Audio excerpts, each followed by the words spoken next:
Hello, dear viewers and students. Today we will know about the transitive verb. আমরা জানি transitive verb অর্থাৎ যে ভার্বের অবজেক্টের প্রয়োজন হয়। সুতরাং from the definition we can see that a verb that is accompanied by a direct object in the active voice. It links the action taken by the subject with the object upon which that action is taken. Transitive verbs can also be used in passive. আমরা বুঝতে পারলাম transitive verb অ্যাক্টিভও হতে পারে, প্যাসিভও হতে পারে। অর্থাৎ কর্তা যখন কোনো অ্যাকশন ঘটায় এবং সেই অ্যাকশনটা যে ব্যক্তি বা বস্তুর উপর পতিত হয় সেটাই transitive verb. So we can see some examples to know accurately and exactly about the transitive verb. I know her from my boyhood. Here know is a transitive verb.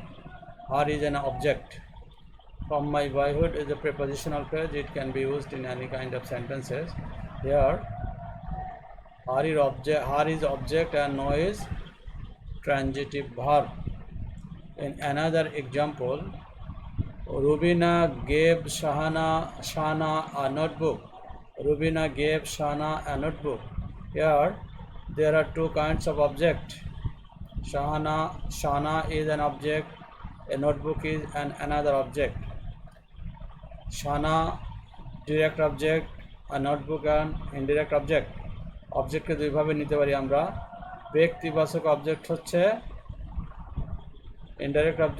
Direct object এবং বস্তুবাচক object হচ্ছে indirect object. সুতরাং কিছু কিছু verb আছে যার পরে দুইটি object ছাড়া অর্থ প্রকাশ করতে পারে না বা দ্য মিনিং রিমেইনস ইনকমপ্লিট। যদি এই বাক্যকে গবেষণা করা হয়, Rubina gave Shana, that means Rubina শানাকে দেয় কি দেয়? A notebook.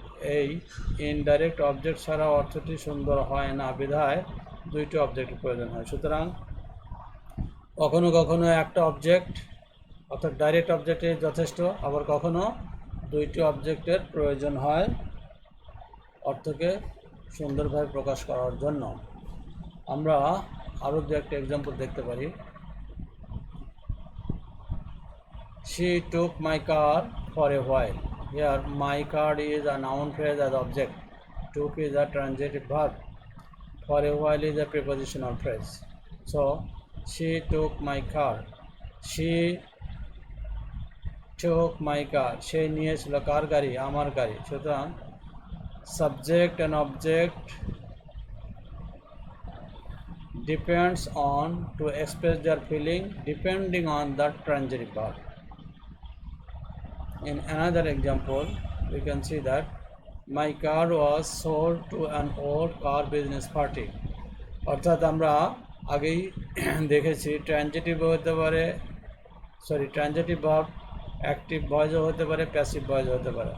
উল্লেখিত বাক্যে she took my car for a while, it is an active sentence. My car was sold to an old car business party, it is an passive sentence. সুতরাং এখানে sold ছিল transitive verb. এটাকে প্রমাণ করতে যদি active করা হয় তাহলে আমরা বলতে পারি I sold my car to an old business party. To an old business party একটি প্রিপোজিশনাল ফ্রেজ। সুতরাং কখনো কখনো প্রিপোজিশনাল অবজেক্ট সাইলেন্ট থাকে, সেভাবেই এখানে লেখা হয়েছে প্রিপোজিশনাল অবজেক্ট ছাড়া। যেটাকে আমরা অ্যাক্টিভ করতে চাই তাহলে সাবজেক্ট ধরে নিতে হবে। সুতরাং আমরা বুঝতে পারলাম ট্রানজিটিভ ভার্ব অ্যাক্টিভ ভয়েসও হয়, প্যাসিভ ভয়েসও হতে পারে। Dear viewers, this is another example.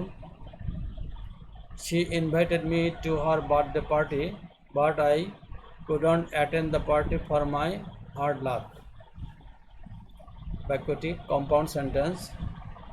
She invited me, এই ইনভাইট ট্রানজিটিভ ভার্ব, মি হচ্ছে অবজেক্ট, ডাইরেক্ট অবজেক্ট। এই বাক্যে ইনডাইরেক্ট অবজেক্টের প্রয়োজন নেই, শুধুমাত্র একটি অবজেক্টই আছে। But Coordinating conjunction, I couldn't attend. Here attend is a transitive verb, the parties are object. For my hard luck, it was a prepositional phrase. Dear learners, this is another example. I know she is an honest lady. এখানে no ভার্বের পরে একটা object দরকার, সেই অবজেক্টের কাজ করছে she is an honest lady, পুরা বাক্যই অবজেক্টের কাজ করছে, that means it is a noun clause.